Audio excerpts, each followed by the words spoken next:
Halo, ketemu lagi bersama saya Romli Rizky. Baiklah teman-teman, mungkin di sini banyak teman-teman yang masih bingung apa sih itu baterai health dan juga komponen-komponen yang tidak dikenal pada sebuah iPhone. Jadi untuk teman-teman yang ingin membeli iPhone second, sebaiknya tonton video ini sampai selesai ya.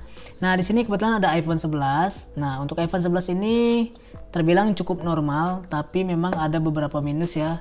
Nah, yang pertama kita langsung saja di sini langsung ke unitnya. Seperti yang teman-teman lihat, di sini adalah kesehatan baterainya, ada notifikasi ya. Seperti ini, pesan baterai penting. Kalau kita pergi ke umum, kita mengenai, nah di sini ada komponen tidak dikenal. Jadi biasanya ini adalah iPhone yang sudah melakukan pergantian baterai. Nah, untuk pergantian baterai sendiri dari iPhone XR ke atas itu harus memindahkan yang namanya fleksibel dari baterainya atau chip yang ada di fleksibelnya nanti dipindahkan ke baterai yang baru dipindahkan ke iPhone-nya. Jadi supaya baterai health-nya itu terbaca atau terdetek. Nah, kalau seperti ini biasanya hanya memindahkan baterainya saja, langsung dipindahkan dari yang baru ke iPhone-nya. Nah, di sini jadi untuk baterai health-nya tidak terbaca ya atau tidak terdetek seperti ini. Tapi sebenarnya kalau untuk iPhone second, banyak teman-teman yang masih bertanya apa sih baterai health atau persentase baterai. Di sini saya akan sedikit jelaskan untuk baterai health sendiri atau BH ya teman-teman ya, atau HB atau juga baterai health dan lain sebagainya, itu untuk menentukan dari kondisi baterai tersebut. Misalkan kita beli baru, nah pasti kondisi baterai health-nya itu adalah 100%. Tapi seiring dengan pemakaian, lama-lama itu akan menurun sampai ke 90%, 80%, bahkan 70% atau di bawahnya lagi ya teman-teman. Jadi kalau udah di bawah 80%, seperti 79, itu sudah ada bacaannya service. Nah, kalau untuk bacaan service itu sendiri sebenarnya bukan berarti langsung harus melakukan pergantian ya teman-teman. Tapi saran saya diperhatikan dari kondisi baterainya, apakah terjadi kembung atau tidak, atau juga terjadi boros banget ya. Misalkan kita baru ngecas nih sampai full, baru 2 jam 3 jam udah habis. Nah, itu saran saya harus melakukan pergantian baterai.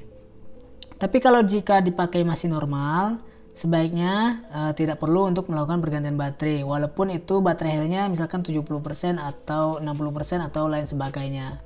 Nah, di sini kalau untuk iPhone second itu tidak menjamin ya untuk baterai health itu dari kondisi baterai, karena ada juga yang misalkan baterai health-nya 100% tapi itu bisa jadi bukan original atau manipulasi seperti disuntik dan lain sebagainya.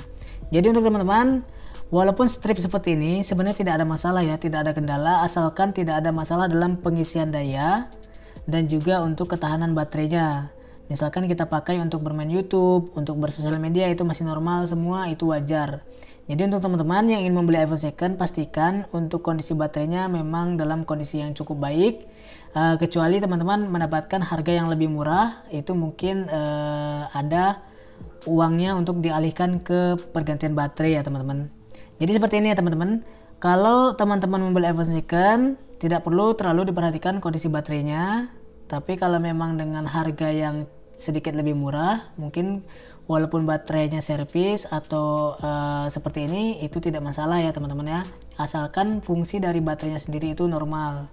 Tapi kalau teman-teman merasa risih, bisa mencari iPhone yang dalam kondisi baterai di atas 80%. Apalagi iPhone baru yang terbilang cukup baru seperti iPhone 11 yang masih ada barunya, atau iPhone seri 12 ke atas, itu masih baterai health-nya mungkin masih di atas 80%, itu masih banyak ya teman-teman ya. Tapi kalau seperti iPhone XR ke bawah, rata-rata itu baterainya sudah melakukan pergantian atau ada juga yang manipulasi baterai. Jadi tetap perhatikan dari fungsional dari baterainya, apakah masih irit, apakah suka mati-mati atau 10% sudah mati. Nah, kalau sudah tidak normal seperti itu, wajib diganti baterainya. Nanti bakalan rusak iPhone-nya jika dibiarkan saja. Tapi kalau masih irit, juga masih normal, terus pengisian daya juga tidak ada masalah, dan juga untuk penggunaan sehari-hari itu masih normal, tidak terlalu panas dan lain sebagainya, itu berarti kondisi baterainya masih normal ya teman-teman. walaupun baterai healthnya mungkin di bawah 80%. Baiklah teman-teman, mungkin itu video yang dapat saya berikan, semoga dapat bermanfaat. Untuk teman-teman yang ada pertanyaan silahkan tulis di kolom komentar, atau mau jawaban instan bisa langsung DM Instagram saya di romli_rizky ya teman-teman ya. Baiklah teman-teman, terima kasih sudah menonton video ini. Jangan lupa like dan subscribe serta saksikan video saya berikutnya.